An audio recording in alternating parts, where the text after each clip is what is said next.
How to use ClassDojo on smartboards or tablets. First of all, make sure your smartboard or tablet is connected to the internet and open the app on your device. Log in to your teacher account using your registered email and password. Once you are logged in, select the class you want to manage. You can display the classroom dashboard so all students can see real-time points, behavior, and classroom activities. To give point, simply tap on student avatars and select the behavior or skill you want to reward. You can also post announcement, share student work, and update portfolios. Interactive features allows students to engage directly by participating in engaging or seeing points and update live while you maintain full control over classroom management.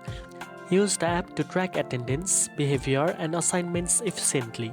Using ClassDojo on a smartboard and tablets makes teaching more interactive, enhances student engagement, and keeps parents informed about classroom activities.